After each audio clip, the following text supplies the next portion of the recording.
welcome the Queen of the Night, master of seeing in the dark, who can still fly around when the sky is only illuminated by stars. I'm sure you all guessed it, I'm talking about a moth, and how this particular moth, the elephant hawk moth, can see so well at night. But first, why is it actually so hard for us to see well when the light is very low? Follow me on a journey into the eyes, where we find the light detectors or photoreceptors. They detect light particles or photons, and if they do this well, we can see well.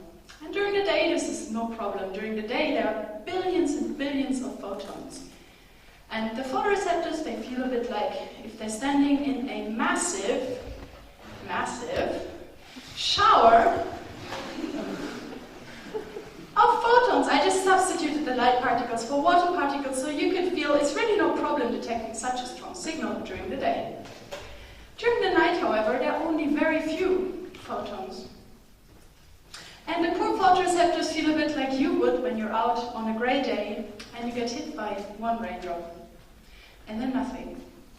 And then you start wondering, did I really feel something now, or did I imagine it? Is it raining?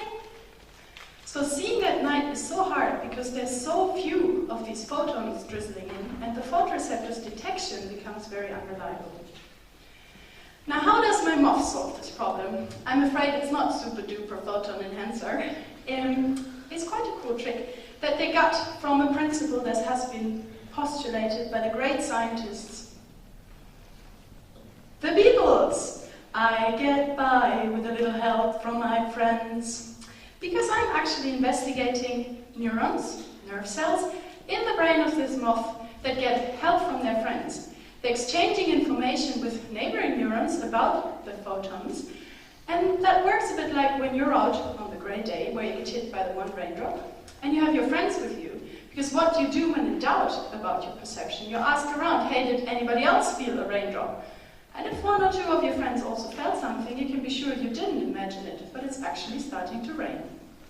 So you can make your detection more reliable by exchanging information with neighboring detectors, be it about raindrops or about photons. We call this principle of exchanging information with neighboring detectors spatial summation, and this is what my moth is doing in her brain to see better at night. Now you might wonder, who on earth wants to know how moths see the world? For example, companies that develop camera systems to help us drive our cars. They should work at night. And they can use this principle of spatial summation in the software of the camera to make them more sensitive, and thus benefit from the tricks of the Queen of the Night.